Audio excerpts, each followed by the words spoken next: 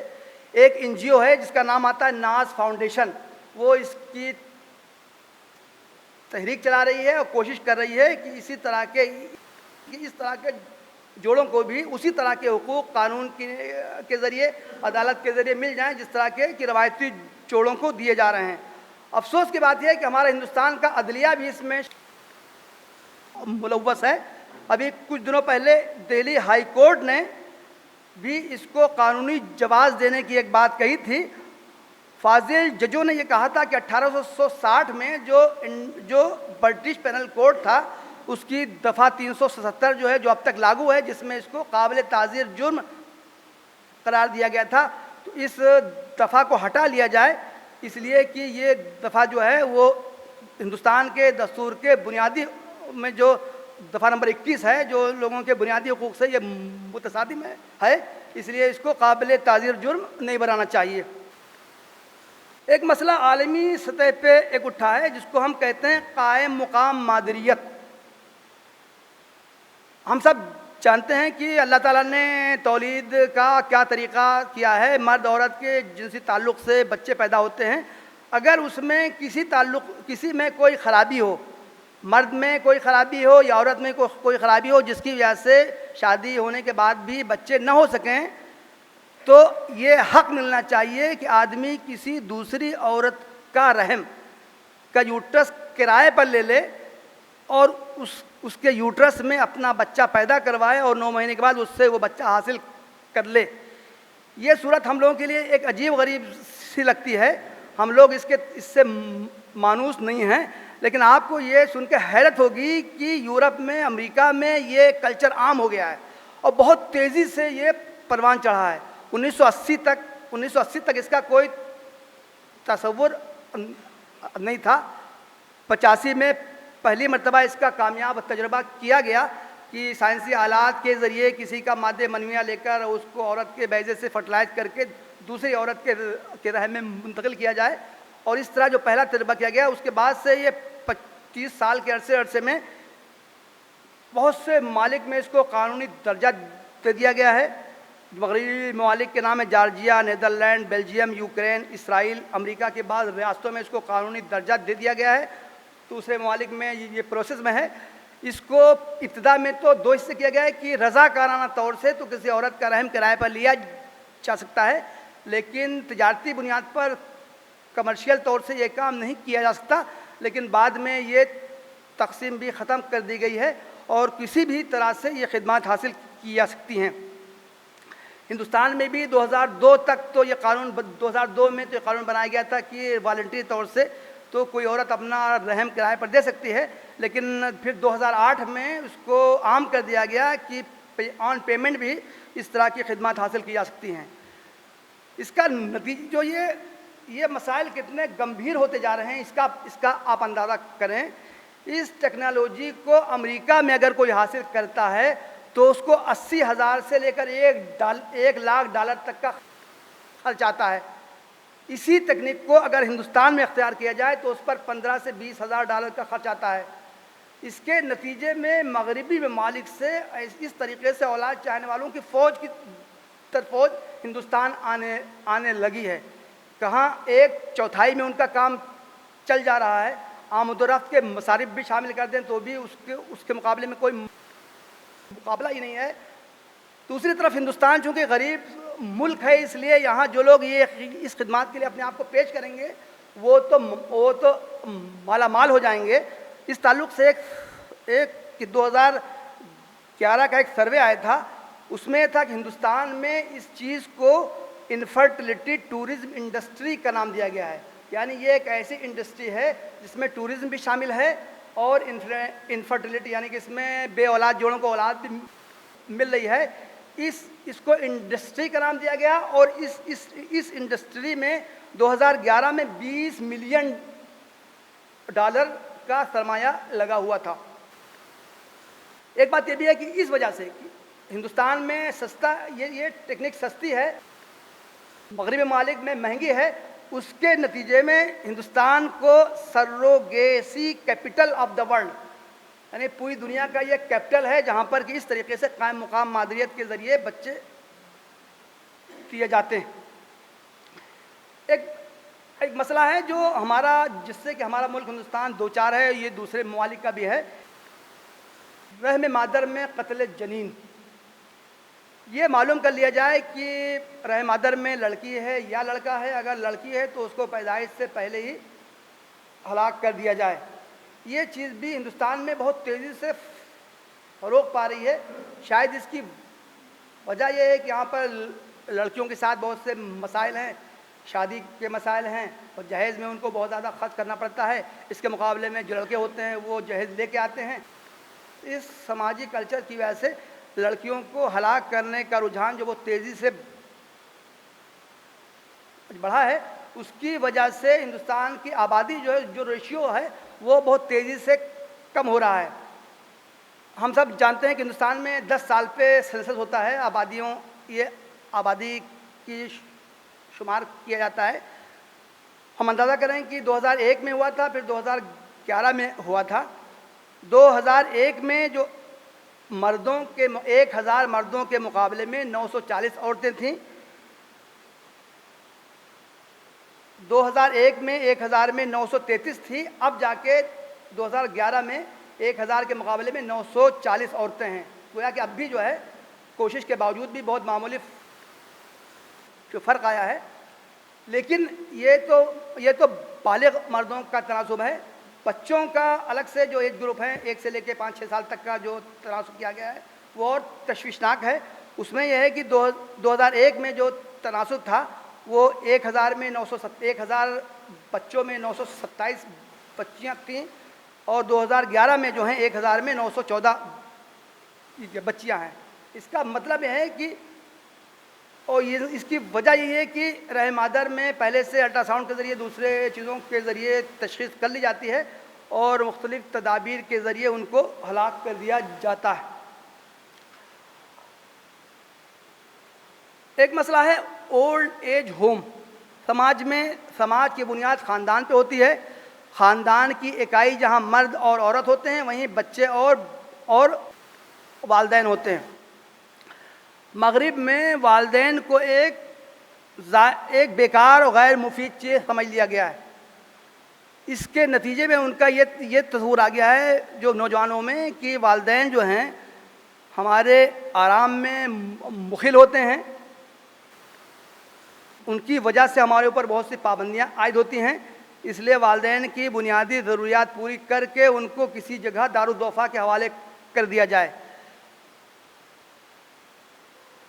یہ تصور بھی امریکہ میں اور یورپی ممالک میں بہت تیزی سے ادھر فروغ پا رہا ہے. اس کا آپ اندازہ اس سے کریں کہ 2005 میں کچھ سروے ہمارے پاس ہیں. 2005 میں امریکہ میں 11,000 اولڈ ایج ہوم تھے، جو 5 سال میں 2010 میں 1,000 کا اور اضافہ ہوا، 12,000 اولڈ ایج ہوم ہیں جو پورے امریکہ میں پھیلے ہوئے ہیں۔ اسی طرح ایک سروے اور آیا ہے جو بہت دلچسپ ہے کہ 2006 کا یہ ہے تو سروے ہے کہ ناروے، نیدرلینڈ اور ڈنمارک وغیرہ ممالک میں صرف 4% بوڑھے ہیں جو اپنے بچوں کے ساتھ رہتے ہیں، ورنہ 96% لوگوں کو اولڈ ایج ہوم ہی میں رہنے کو ملتا ہے۔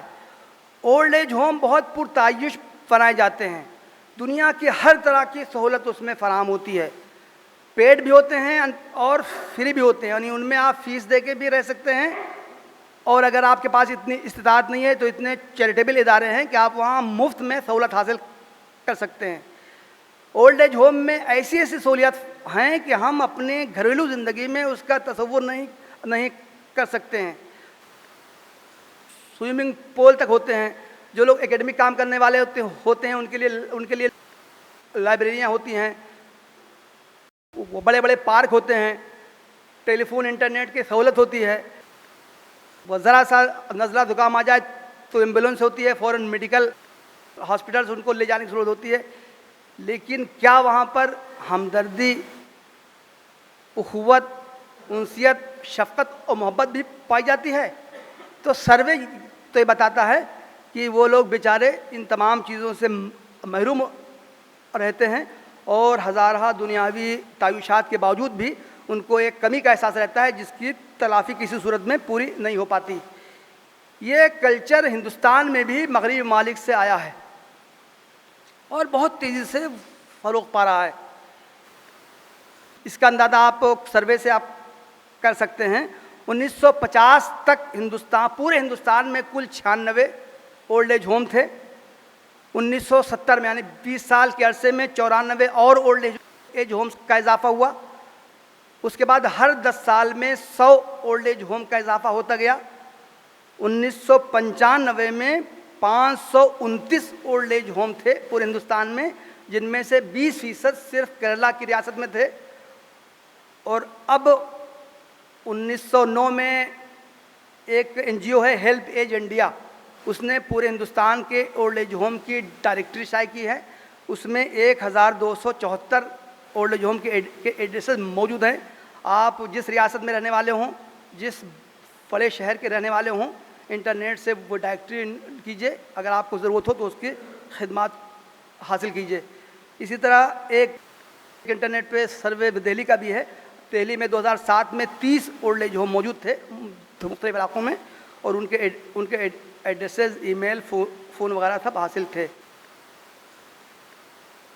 ایک جو فنامنا ہے، جو مسئلہ ہے، جو عالمی سطح پہ ہے، وہ ہے گھریلو تشدد۔ سماج میں جو خواتین رہتی ہیں، چاہے وہ بیوی ہو، ماں ہو، بہن ہو، بیٹی ہو، وہ سماج کے مرد جو لوگ رہتے ہیں ان کے ذریعے ان کو جسمانی، ذہنی، ہر طرح کے تشدد کا شکار ہونا پڑتا ہے۔ یہ تشدد پوری دنیا میں عام ہے۔ اس کی وجہ بھی وہی ہے جو مغربی کلچر ہے۔ مغربی کلچر میں عورتوں کو حقوق ملے ہیں لڑ جھگڑ کے، طاقت کے بل پہ ملے ہیں۔ تو مغربی کلچر میں جو خاندان ہے، اس میں جو فریق ہیں، مرد عورت ہیں، وہ ایک دوسرے کے رفیق نہیں ہیں، ایک دوسرے کے حلیف نہیں ہیں، بلکہ وہ ایک دوسرے کے حریف ہیں۔ ان کے درمیان کشمکش پائی جاتی ہے، ہر ایک اپنے حقوق زیادہ سے زیادہ حاصل کرنے کی کوشش کرتا ہے۔ مردوں نے جب کمانا شروع کر دیا ہے تو عورتوں نے جب کمانا شروع کر دیا ہے، ملازمت آنے لگی ہیں، ان کے ہاتھ میں جب پیسہ آ گیا ہے تو وہ مردوں کی بالادستی کیوں قبول کریں؟ اس کے باوجود بھی فطرت نے مردوں کو طاقتور بنایا ہے۔ تو جب مرد دیکھتا ہے کہ یہ عورت تو ہمارے سامنے اکڑنے لگی ہے، تو پھر وہ اپنا ہاتھ بھی استعمال کرتا ہے۔ گھریلو تشدد پوری دنیا میں عام ہے۔ اس کے بھی اقوام متحدہ کی طرف سے مختلف تو سروے آئے ہیں۔ ایک مبسوط رپورٹ اقوام متحدہ نے ایک شائع کی ہے جس کا ایک جملہ ہے، violence against women is a universal phenomenon that persists in all countries of the world۔ 1999 میں WHO ہی نے ایک سروے کرایا تھا، 35 ممالک کا سروے کرایا تھا۔ اس سے معلوم ہوا تھا کہ پوری دنیا میں 52% عورتیں جو ہیں وہ اپنے شوہر یا جن کے ساتھ وہ رہتی ہیں ان کے ذریعے تشدد کا شکار ہوتی ہیں۔ اسی طرح 1997 میں اقوام متحدہ نے ایک سروے کرایا تھا، دلچسپ سروے کرایا تھا، پوری دنیا کے 10 ممالک کا سروے کرایا تھا، بنگلہ دیش، برازیل، ایتھوپیا، جاپان، نامیبیا، پیرو، سموا، سربیا، تھائی لینڈ اور تنزانیہ۔ یہ انہوں نے مختلف ممالک کا انتخاب کیوں کیا یہ اس سروے رپورٹ میں نہیں دیا ہوا ہے۔ اس سروے رپورٹ کا خلاصہ ہے کہ اس سروے میں ان 10 ممالک کے 15 مقامات سے 24,000 عورتوں پہ سروے کیا گیا تھا۔ اس کا خلاصہ یہ ہے کہ سب سے کم تشدد جاپان میں پایا جاتا ہے 15%، اور سب سے زیادہ تشدد 71% بنگلہ دیش میں پایا جاتا ہے۔ ہندوستان میں بھی تشدد پایا جاتا ہے۔ اس تشدد کی روک تھام کے لیے 2001 میں ایک بل پیش ہوا تھا، the protection from domestic violence bill, جو 4-5 سال کی کوشش کے بعد، محنت کے بعد وہ 2006 میں وہ ایکٹ کی صورت میں منظور ہوا ہے اور وہ نافذ ہوا ہے۔ لیکن اس کے باوجود بھی عورتوں کو نہ ہندوستان میں اور نہ پوری دنیا کے ممالک میں گھریلو تشدد سے نجات نہیں ملی ہے، اور یہ تشدد ہر طرح کا ہے، جسمانی، ذہنی، سماجی، ہر طرح کا تشدد ہے، جس میں کہ اس سروے میں تشدد کی صورتوں کا بھی تذکرہ کیا گیا ہے۔ تھپڑ مارنا، ہڈی توڑنا، گرا دینا، زخمی کر دینا، ہر طرح کا اس میں شامل ہے۔ حتیٰ کہ سروے میں ایک چیز یہ بھی ہے کہ WHO کی ایک رپورٹ ہے کہ پوری دنیا میں جو عورتیں قتل ہوتی ہیں اس میں سے 40% عورتوں کو قتل کرنے والے ان کے شوہر یا بوائے فرینڈ ہوتے ہیں۔ تو اس سے ہم اندازہ کر سکتے ہیں، چنانچہ اسی وجہ سے اس WHO کی رپورٹ میں گھریلو تشدد کو کینسر کی طرح کا خطرناک ایک مرض قرار دیا گیا تھا، جو آج کل پوری دنیا میں عام ہے۔ محترم بزرگوں، دوستو، یہ جو کچھ میں نے مختلف ایشوز پیش کیے ہیں، یہ وہ ایشوز ہیں جو پوری دنیا میں عام ہیں،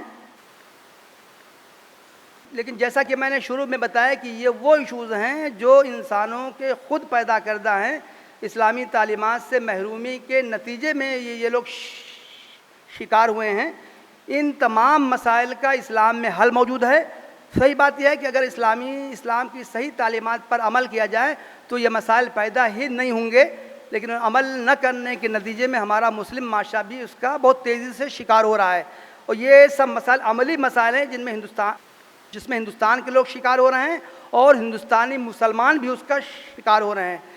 ابھی کچھ دنوں پہلے میں نے انٹرنیٹ ہی پر یہ خبر پڑھی تھی کہ جیسے رحم مادر کی کرایہ داری شروع ہو گئی ہے، اسی طرح اسپرم بینک بھی قائم ہو گئے ہیں، مردوں کے مادہ منویہ کے بینک، کہ جس کو بھی فرٹیلائز کرنا ہو وہ جا کے ان بینکوں سے اسپرم حاصل کرے اور اس سے استقرار حمل کروا لے۔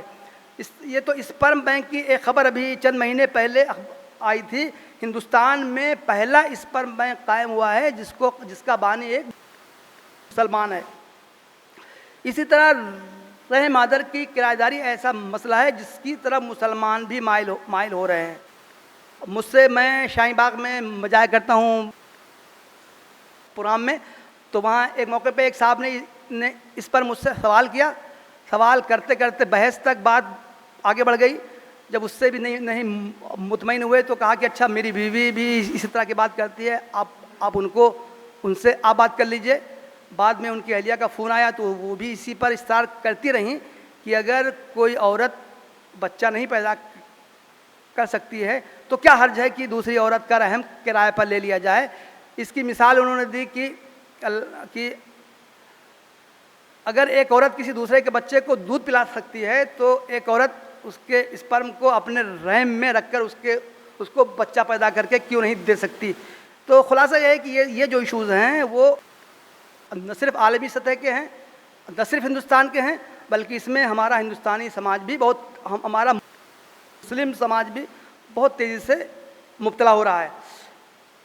ان تمام اسلام کی جو اصولی بنیادی تعلیمات ہیں وہ ان سب مسائل کو حل کرتی ہیں۔ نمبر 1، پہلا اسلام کا اصول یہ ہے کہ نکاح کے بغیر کسی طرح کا جنسی تعلق جائز نہیں ہے، خواہ وہ زندگی کے کسی بھی مرحلے میں ہو۔ اسلام نکاح کو آسان سے آسان بنانے کی ترغیب دیتا ہے. خیر النکاح برکتاً ایسرہ مؤونتاً. اللہ کے رسول صلی اللہ علیہ وسلم نے فرمایا سب سے بہترین و بابرکت نکاح وہ ہے جس میں کم سے کم خرچ ہو. قرآن کریم کی آیت ہے وَأَنْكِحُوا الْأَيَامَ مِنْكُمْ. جو لوگ تمہارے درمیان بے شادی شدہ ہوں ان کی شادی کرو. ایامہ میں کوئی عمر نہیں ہے. شادی ہونے کے بعد کوئی عورت بیوہ ہو جائے یا کوئی مرد بغیر بیوی کا ہو جائے یا ابھی وہ نوجوان ہو, اس کی شادی پہلی مرتبہ ابھی شادی نہ ہوئی ہو, ایامہ میں دونوں چیزیں آتی ہیں. قرآن کا کتنا صریح حکم ہے. اللہ تعالیٰ نے سماج کے لوگوں کو حکم دیا ہے کہ تم لوگوں کی ذمہ داری یہ ہے کہ تمہارے اندر جو لوگ بے شادی شدہ ہوں ان کی تم شادی کرواؤ. اللہ کے رسول صلی اللہ علیہ وسلم نے نوجوانوں کو مخاطب کر کے فرمایا, نوجوانوں میں مرد بھی ہیں, عورت بھی ہیں, نوجوان لڑکے بھی ہیں, نوجوان لڑکیاں بھی ہیں. آپ نے فرمایا کہ تم میں سے جو بھی نکاح کرنے کی استطاعت رکھتا ہو, مقدرت رکھتا ہو, وہ ضرور شادی کر لے. تو اسلام نے نکاح کے بغیر کسی طرح کا جنسی تعلق ناجائز قرار دیا ہے, حرام قرار دیا ہے.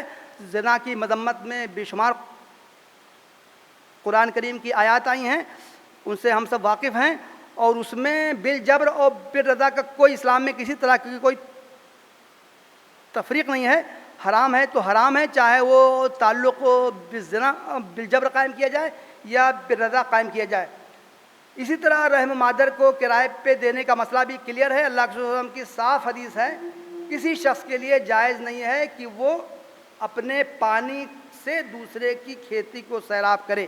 اللہ کے رسول صلی اللہ علیہ وسلم کا ارشاد, اب دیکھیں اس میں کتنی بلاغت پائی جاتی ہے, کتنی پاکیزگی ہے, کتنے لطیف انداز میں اللہ کے رسول صلی اللہ علیہ وسلم نے فرمایا ہے کہ کسی طرح کا بھی تعلق اور رحم مادر کا غیر شوہر کے لیے رحم مادر کا استعمال کسی طرح بھی جائز نہیں ہے.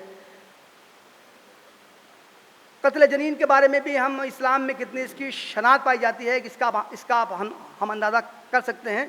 اللہ کے رسول صلی اللہ علیہ وسلم نے عرب کے سماج میں لڑکیوں کو زندہ ترگور کرنا کے ایک جو رواج تھا, اگرچہ عربوں کے چند ہی گنتی کے چند قبیلوں کے درمیان ہی وہ رسم تھی, لیکن قرآن نے اس کو ایک سنگین مسئلے کے طور سے پیش کیا, اس کی شدید مذمت کی.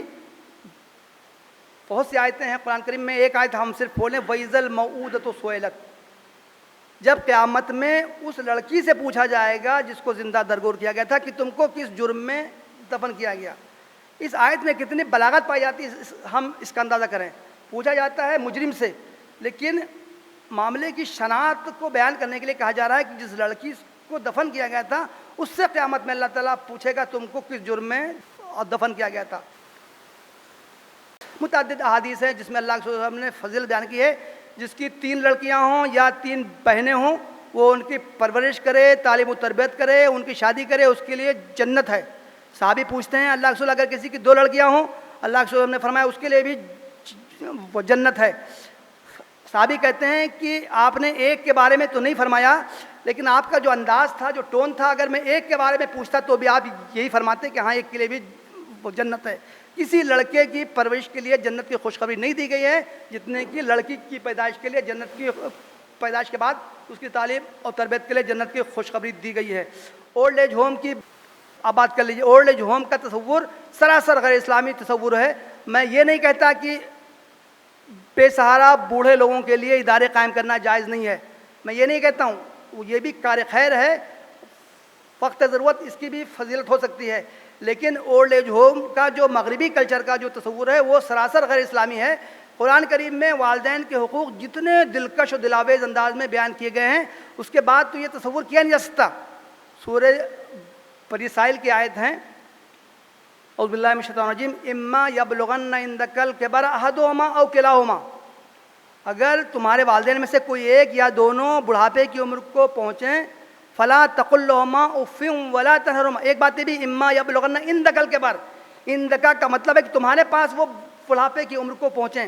اس کا مطلب ہے کہ والدین کی یہ ذمہ داری ہے کہ وہ اپنے والدین کو اپنے ساتھ رکھیں. کسی وجہ سے اگر ان کے لیے ساتھ رہنا ممکن نہ ہو تو ان کا مناسب انتظام کریں. فلا تقل لهما اف ولا تنهرهما. تم ان کو اف تک نہ کہو, نہ ان کو جھڑکو.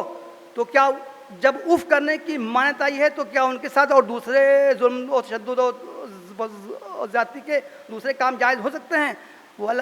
وقفز لہما جناح ذل من الرحمہ، ان کے سامنے تم اپنے آپ کو جھکا کے پس رکھ کے ان کے سامنے رہا کرو. وقر رب ارحمہما کما ربیانی صغیرا، اور ان کے لیے اللہ تعالیٰ سے برابر دعا کرتے رہو کہ جس طرح ان لوگوں نے میری پرورش کی تھی جب میں چھوٹا سا تھا، تو اللہ تعالیٰ اسی طرح تو ان پر رحم و کرم کا معاملہ کرے. ایک حدیث بھی آتی ہے، بہت دلکش حدیث آتی ہے. ایک بوڑھے نے آ کے اللہ کے رسول کے پاس شکایت کی، اللہ کے رسول جب یہ میرا بیٹا بچہ تھا تو میں نے اس کو پال پوس کے بڑا کیا، اس نے پیشاب کیا پخانہ کیا میں نے اس کو دھویا، میرے سوتے ہوئے اس کی آواز نکلی تو میں نے اپنی نیند توڑ کے میں گیا اس کو میں نے اٹھایا. اب یہ بڑا ہو گیا ہے تو مجھ سے یہ کہتا ہے کہ میرا مال آپ اڑائے دے رہے ہیں. اللہ کے رسول صلی اللہ علیہ وسلم نے کہا جاؤ اپنے بیٹے کو بلا کے لاؤ. وہ گیا بیٹے کو بلا کے لایا. اس کی باتیں سن کے اللہ کے رسول صلی اللہ علیہ وسلم رو پڑے. آپ نے اس لڑکے کا گریبان پکڑا اور فرمایا انت و مالک لابیک، تو بھی اپنے باپ کا ہے، تیرا سارا مال بھی تیرے باپ کا ہے. آخر میں یہ گھریلو تشدد کا معاملہ جو ہے وہ عالمی سطح پہ بھی ہے، ہندوستان میں بھی ہے، اور افسوس کی بات ہے کہ ہمارا مسلم سماج بھی اس کا شکار ہے. اور مسلم سماج میں بھی دیندار اور غیر دیندار کی کوئی تفریق نہیں ہے. دیندار لوگ بھی دھڑلے سے اپنے بیویوں کے حقوق اس سے ان کو محروم رکھتے ہیں، اور اگر ان کو کہا جاتا ہے تو وہ قرآن کی وہ آیت پیش کر دیتے ہیں جس میں کہا جاتا ہے کہ اللہ تعالیٰ نے عورتوں کو ماننے کی اجازت دی ہے. وہ قرآن کی آیت کی انتہائی غلط تعبیر ہے. اس میں کہا گیا ہے نشوز کے بعد جو عورتیں نشوز کریں، سرتابی کریں اور اپنے شوہروں کا احترام نہ کریں، ان کے ہر حکم کے الٹا کریں، ان کے خلاف ہر کام کریں، ایسی عورتوں کا انجام تو ہونا چاہیے کہ فوراً ان کو طلاق دے کے الگ کر دیا جاتا.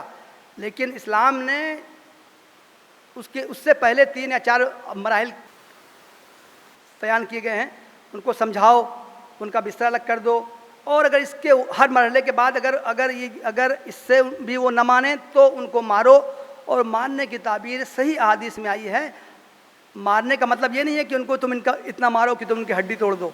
مارنے کی تعبیر صحابہ نے پیش کی ہے. اگر اس زمانے میں کسی کے ہاتھ میں کوئی مسواک ہو تو اس مسواک مار دے اور کہ تم یہ کیوں نہیں باز آ رہی ہو.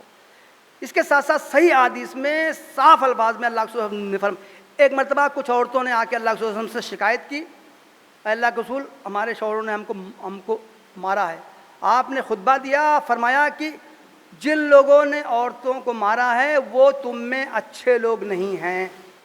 اللہ کے رسول نے خود فرمایا ہے بہترین لوگ وہ ہیں جن کے اخلاق اچھے ہیں، اور سب سے بہتر آدمی میں ہوں اس لیے کہ میرے اخلاق میرے گھر والوں کے ساتھ اچھے ہیں. اسلام کی بنیادی تعلیمات جو ہیں، اسلام نے عورتوں کے جو حقوق بیان کیے گئے ہیں وہ اس سے ہم سب واقف ہیں. اسلام کی ان تعلیمات پر اگر عمل کیا جائے تو اسلامی سماج میں، اسلامی معاشرے میں گھریلو تشدد کبھی رونما ہی نہیں ہو سکتا ہے. یہ چند وہ مسائل تھے جس کا میں نے احاطہ کرنے کی کوشش کی ہے. تو یہ وہ مسائل ہیں جو جیسا کہ میں نے شروع میں عرض کیا تھا کہ یہ عالم انسانیت کو درپیش ہیں، اور یہ مسائل اسی وجہ سے پیدا ہوئے ہیں کہ وہ مخصوص کلچر میں اسی طرح کی تحریک اٹھتی رہی ہے. اسلامی تعلیمات سے وہ لوگ دور رہے ہیں. ہم سب کی ذمہ داری ہے کہ ان مسائل کو حل کرنے کے لیے جہاں تک ہو نہ صرف یہ کہ اسلامی تعلیمات کو پیش کریں اور اسلامی تعلیمات کی معقولیت بھی واضح کریں، اور ساتھ ہی اپنے عمل کے ذریعے بھی ان اسلامی تعلیمات کا عملی نمونہ پیش کریں. وآخر دعوانا الحمدللہ رب العالمین.